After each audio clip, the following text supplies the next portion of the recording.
This week in Pure Reinvention. I think it starts inside you. It starts with a little fire and a little passion that's inside you. Whether you're reinventing your organization or whether you're reinventing yourself to do something different in life. Episode 85, Karlene Belyea, Chief Executive Officer of the Michigan Veterinary Medical Association, motivational speaker, communications consultant, and lead singer in a rock and roll band. Singer in a band. Engage. Disrupt. Adapt. Repeat. You're listening to Pure Reinvention, the podcast for curious people. Welcome to this episode of Pure Reinvention, where we create space for the unexpected by inspiring a reinvention lifestyle. And Jody, so great to have you still as a co-host. Yep. Great to be back. Thanks. Karlene really inspired us with her thoughts about, at least the question I heard, what is your differentiator? Yeah, Karlene is one, and you could tell even by the introduction of her, right? She's got 5 or 6 different things that she's got going, and this is a woman who doesn't sit still and doesn't say to herself, well, I'm at the point in my life where I'm just going to coast. That is just not in her vocabulary. I think that is just awesome, and because there's some real good depth to what she's speaking about, I encourage the listeners to really listen carefully to some of the things that Karlene is talking about. For example, Jody, as she talks about our natural tendency to how we react to things. Right. This idea that you control maybe not that first thought, but the second thought. So be listening for that experience that she shares. And also, that's kind of a common theme through all of this. It's you. You are in control. You decide your destiny. You decide what you're going to move on. Yep. And while we have, all of us, a natural tendency to do things, we are the key. Let's listen. This week's episode is sponsored by MB Strategies. MB Strategies focuses on your success and provides you with sustainable results by identifying opportunities, guiding you through implementation, and navigating you to greater results. Contact MB Strategies today at mbstrategiesllc.com to start your reinvention journey. Of the 5 steps in the reinvention process, which step do you most closely associate yourself with? Move. People who know me definitely know I have trouble sitting still, but I like to move ideas into action. Second question, what is your superpower? I really think my superpower is helping motivate people to follow their passion in life. When was the last time you did something outside of your comfort zone? Well, every day. I think any new situation takes you out of your comfort zone, and it's basically how you handle yourself in those situations that matters. Karlene, tell us a little bit about your background and some of the work you're doing right now. I'm the CEO of the Michigan Veterinary Medical Association. I also run the Michigan Animal Health Foundation, and I'm also a national motivational speaker and travel around the country doing that. Is that all you do? I'm also in a band. I kind of forgot to add that. So multidimensional. We're got a couple of businesses, 3 businesses you're running, if you include the band, plus your entire business of running a family at home. Busy people tend to know about reinvention. Absolutely. You got to move. We started talking before this podcast, and you really brought up an interesting point. Where does reinvention really start critically, right? Not maybe where everybody notices it, but where does reinvention really start critically from your perspective? I think it starts inside you. It starts with a little fire and a little passion that's inside you. Whether you're reinventing your organization or whether you're reinventing yourself to do something different in life. Tell us where you discovered that critical step of it needing to be inside of you. Well, the world is constantly changing, and if we don't change ourselves and our businesses, we become obsolete. So I think with our organization, associations in general are a dying breed unless we reinvigorate them and think about, if I built it today, how would I build it today? Not what have we done for 50 years and let's keep doing some of those things. We need to reinvent. And personally, I think, each of us has certain passions inside us that sometimes we don't let out for a long time. We're told to go to school and go into business or go do something practical. And we do that. And we have a good time. But then at some point, whatever it was that we were born to do needs to get out, and we need to follow those passions. So you were able to identify that not only was it critical to have those passions within us, but that sometimes we held them back. We kind of kept them to ourselves. If I understand correctly, you have encouraged others to reinvent and to go more outbound with some of their reinvention? I do that every day because I hear from a lot of people who are unhappy with their life. And if you think about your life, and maybe your life is in a box right here, your personal life, your professional life, and it might be a perfectly great box and you might be happy, but is that all you want from life? Or do you want to have another chapter? And do you want to be over here in this box and turn a page? I think most people kind of want to have another chapter, and they may not have sat down to think about how to reinvent themselves or how to reinvent their organization to move forward and find out what's in that new chapter. Okay, so you've said the magic word. All of us have this potential within us. Few of us actually move that potential forward. What's holding us back? Fear, particularly for younger people. And for older people, they feel like, well, it's just too late for me. But it's never too late. I really believe a lot of people that are my age are kind of settling at this point. You know, they're so looking. Full disclosure, by the way, is what age is that? My age. I'm 54. You can give a range. I just wanted to make sure people realized she was actually still quite young, but she was qualifying it with sometimes we settle at a certain age. Right. So a lot of people that I know, they're either settling and looking at, oh gosh, I'm going to retire in 5 years or 10 years. But then there's a lot of us out there that think, all right, I have still got this fire within me that wants to burn brightly and get out. And so I am not going to sit around and just go slowly into the darkness. I am going to stir things up and shake it up and do some new things. So, and I try to ignite that in other people my age. And also I speak a lot to younger groups because I don't want them to wait until they're my age before they follow their passion. Think about it now. Write it down. Focus on it. Explore it. Do something new. Get out of your comfort zone. So if I was going to ask you to give us one little hint on how to do that, but if I was listening, I think what you said was just start exploring it. Just write your ideas down. Just start to slowly move that idea forward, even if it's within yourself right now. Right. And you know what I did is I sat down and took a pad of paper and went and sat on the deck in the sunshine and wrote 1 year from now, what would I like my life to look like if it was just absolutely perfect and I was doing everything I wanted to be doing? And I sat down and I wrote it and I read it every day and I thought about it. And then I thought about, okay, how can I do some of these things? How can I move in that direction? And then you actually have to take some risks and take some steps forward because you can't just sit and look at your piece of paper every day. You need to think about it and take some action. What kind of a support network do we need to really encourage us and to foster this new thought? I think, family and friends support is very important. I had the support of my colleagues at work as well because I knew that I could go out and do speaking on behalf of my organization and bring in some non-dues revenue for them as well. If you're going to take a big risk and perhaps leave your employment completely and start something new, then you have to factor in the financial risk. What is the importance of either having a mentor or a coach or someone who can be a sounding board, a confidential sounding board for an individual exploring this? I think it's critical. I think you need almost a cheerleader. I do that with a lot of my friends who are watching me kind of reinvent myself and saying, I really wish I could do this or try that. And so they need a little bit of encouragement because that's taking them out of their comfort zone and there's a level of fear.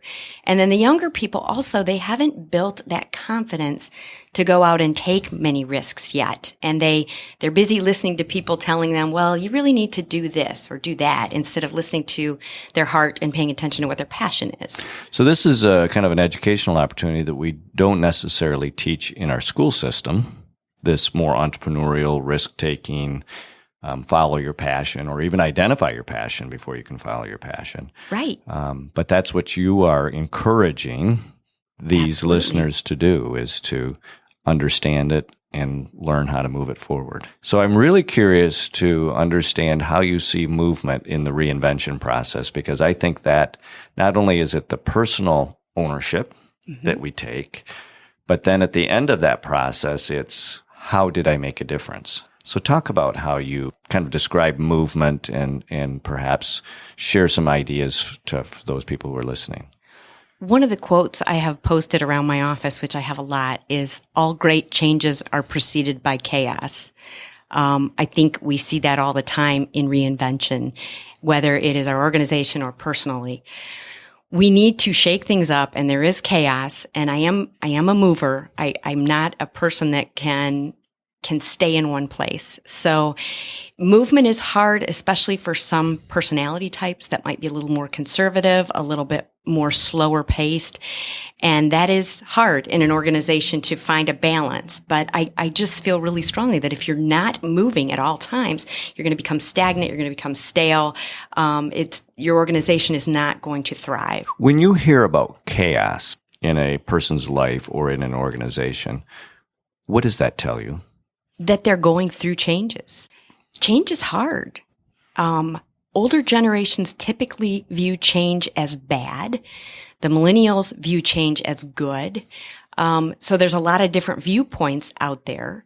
Again, another quote I have on my wall is, be the change you want to see in the world. So I feel strongly that you need to make change happen and move forward. So talk about how leaders, how they use chaos or how they introduce chaos as a step in creating movement. Well, it's all about how you lead. If you are a positive leader and you're interacting positively with your staff, you understand different behavioral styles, different generational values, you can learn to communicate better with them to bring on some comfort in chaos. You still have to move forward, have some chaos, but you need to also make your staff and your team comfortable with it so that they're not panicked, because it only takes one anxiety-ridden, stressed-out person to affect an entire team in a business. Another thing that I've done a lot of studying on is happiness in the workplace, and that makes a big difference. If you have a happier work team, productivity goes up 31%, sales go up 37%,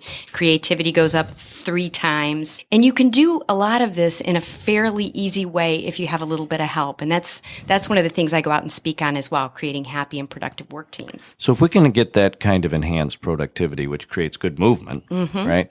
Define for us happy. Happy is feeling good about where you're at. Maybe your job isn't perfect and isn't your dream job, but that doesn't mean you can't be happy at work and have a good outlook. It's hard sometimes because our brains are wired to go negative. So about 80% of the time, our brain will take us negative. Really? So we're really not responsible for our first thought, but we are responsible for the second thought and what comes out of our mouth. If you think about cavemen days and you think about who survived, if you were a caveman, you had to be scanning the environment for negative stimuli all the time. You had to go on defense first, yeah. Or you might be eaten, Yeah. So we're wired that way, and it's important that we think about that because we actually can train our brain to go more positive, and it's really not that hard. Have you ever seen a situation as a leader where you just couldn't get someone over their negativity? I've had people that it's very difficult, and there are some different techniques you can use with, the negative Nelly at work or negative Norm. And one of them is a power lead. So if you have someone in your office that is always very negative, instead of walking up and saying, hi, Nelly, how are you doing today? You don't open it up like that because the first sentence will set the tone for the entire conversation. So you might walk up and say, gee, I had breakfast with my son and we had such a fun time. How was your morning, or what did you do fun this morning? You try to set the tone right from the get-go to get them off that negative mark. Another thing that happens in workplaces is there's a lot of drama, a lot of things that people will say that are negative. And if you do fact checking, if you focus only on facts instead of some of the drama and some of the turmoil within some of the conflicts in groups and associations and businesses, it makes a difference as well. You can kind of spin people. And if you've got that negative person and you're just not sure what to do, you can also retreat for a while. Go back to your office, take a few breaths, come back when you're in a little bit better space, and then try that power lead again. How do you use space to your advantage? Space to me is taking a few moments to go inside, internal. I'm fortunate enough to have a nice office. I can shut my door. I can turn the lights off. I can do some deep breathing. I can kind of reconnect with myself because that's where I'm going to be more creative. If I have 400 things coming at me at once, I can't really single task and focus on any one of them because I'm being drawn every which way. So space to me is taking just a few moments to kind of go inside, recenter yourself, and then you can come at it again. And there's a lot of studies out there that show that multitasking is bad. You know, I was always priding myself on the fact that I could do 6 things at a time. But what I found is that none of those 6 things were done as well as they could be. So what they found now is that a lot of the greatest ideas will come to you, or at least they do me, at 3 or 4 in the morning, because that's when your brain is quiet. So I'll wake up at 3 in the morning and have some great idea, and I think, oh, why now?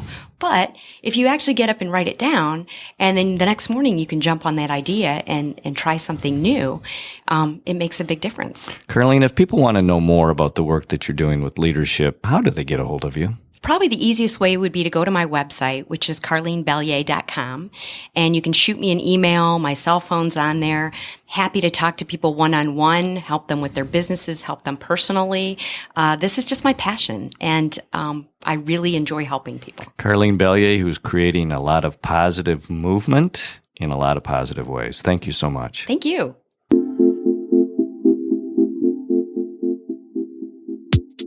Jody, you got to love Karlene's main theme, which is move ideas into action. Well, and it's not about excuses either. I like this idea of things don't just happen to you, that you have to be intentional and create some space. And that's something we talk about a lot here. But Karlene also talked about the importance of space and those quiet times and really thinking about what you want. Your life personally or your business professionally, or maybe your second, third, or fourth career. What is it that you want? What is that goal, so that you can be intentional about the steps you take to move in that direction? It's not like you sit back and the life just happens to you. Right. And I think we've talked about this numerous times on other podcasts, but I think it bears worth repeating every time it comes up. And that is, what are you? It's a great question to always be asking yourself. What are you doing that's new? Yep. And are you dedicating a certain amount of your space towards doing something that's new and taking that risk and taking on the potential to fail? Yep. Even though it is scary, are we taking on that space for doing something new? And Karlene was very adamant that was very important to movement. Yep. And it's not the fear. Fear will always be there. It's not that you're looking for the absence of fear. That's not what is the indicator for you that this is the right path. It's your ability to manage that fear or use that fear in a productive way. So she talks about, this kind of the way our brains are wired and how in, caveman times, our first thought is always that, right? Because it's about survival at that point. And that's natural, and that is always part of our DNA.